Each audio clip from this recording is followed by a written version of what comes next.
লখিমপুৰ জিলাৰ তেলিয়াচাপৰিত এতিয়া প্ৰায় ৪০ বিঘা ভূমিত লহপহকৈ বাঢ়িছে ২ সহস্ৰাধিক আপুৰুগীয়া বৃক্ষ।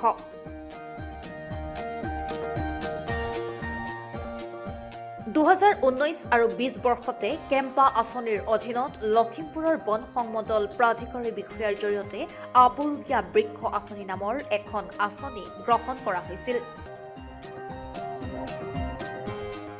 সম্প্ৰতি এই আপুৰুগীয়া বৃক্ষ আঁচনিখনত লুপ্তপ্ৰায় ৮৭ বিধ প্ৰজাতিৰ বিভিন্ন গছে ঠন ধৰি উঠিছে। লখিমপুৰ আঞ্চলিক বন কাৰ্যালয়ৰ অন্তৰ্গত তেলিয়াচাপৰিৰ চৰকাৰী ভূমিত এতিয়া এই আপুৰুগীয়া আঁচনিখনে সকলোৰে দৃষ্টি আকৰ্ষণ কৰিছে।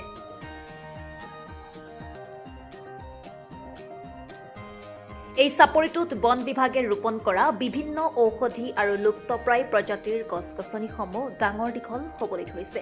এই আঁচনিখন চোৱা-চিতা কৰা বনপালক অনিল দত্তই জানিবলৈ দিয়া অনুসৰি তেলিয়াচাপৰিৰ এই আপুৰুগীয়া বৃক্ষ আঁচনিত ৰোপণ কৰা হৈছে শাল, হুলুং, বোলা, জুতুলি, মেহগনি, বৰথেকেৰা, বৰজামু, অশ্বগন্ধা, নীলকণ্ঠ, সৰ্পগন্ধা, গণখৰৈ, চিয়ানাহৰ, কুঁহি, কুজি থেকেৰা, চাম কঁঠাল, বেত আদি কৰি বহু আপুৰুগীয়া আৰু মূল্যৱান গছ-গছনিৰ লগতে বিভিন্ন প্ৰজাতিৰ ঔষধি গছ ৰোপণ কৰা হৈছে।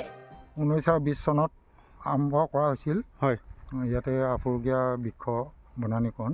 হয়, তেতিয়াৰ পৰা এইখিনি আৰু ইয়াত 87টা প্ৰজাতি গছ আছে। হয়, 87টা প্ৰজাতি গছ আছে নহয় জানো? কিমান বিঘা মাটি ৰোপণ কৰে? এইটো 40 বিঘা। 40 বিঘা। এনে হেক্টৰ হিচাপে 5 হেক্টৰ। 5 হেক্টৰ ন? কোন আঁচনিৰ অধীনত এইখন কৰিছিলে? কেম্পা আঁচনিৰ অধীনত। হয়, কেতিয়া কৰিছিলে এইটো? এইটো 19 আৰু 20 চনত। 19 আৰু 20 চনত। হয়। এতিয়া আপোনাৰ ধৰক কেনেকুৱা ধৰণৰ পাইছে গছ পুলিবিলাক? গছৰ প্ৰায়খিনিয়ে ভাল হৈছে, গ্ৰোথটো ভাল হৈছে। হয়, আৰু ক'তো ভেকেঞ্চি বুলিবলৈ নাই, প্ৰতিটো হেৰিয়তে গছপুলি ইয়াত আছে।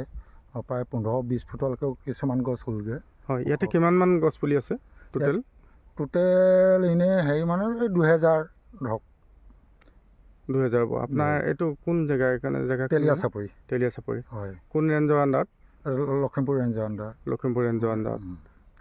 আচলতে এইটো হেডকোৱাৰ্টাৰ ভিতৰৰ আণ্ডাৰত। হয়, ডিভিজন হেডকোৱাৰ্টাৰ ভিতৰৰ আণ্ডাৰত। হয়, লখিমপুৰ ৰেঞ্জৰ নহয়। হয়, হয়। ঔষধি কি কি উদ্ভিদ আছে ইয়াত? ইয়াত ঔষধি আছে অশ্বগন্ধা, সৰ্পগন্ধা, তাৰপিছত মহানিম আছে, তাৰপিছত জুতুলি আছে, জেটলি পকা, বাকী এনেকৈ বিভিন্ন হেৰি আছে। এনেই আপোনাৰ আপুৰুগীয়া কি কি গছ-গছনি আছে ইয়াতে? আপুৰুগীয়া আপোনাৰ ইয়াত আছে কুজি থেকেৰাটো প্ৰায় নাইকিয়া হ'ল। তাৰপিছত টেপৰ টেঙাটো নাইকিয়া হ'ল। তাৰপিছত চোকা টেঙা এইবোৰত নাইকিয়া হ'ল।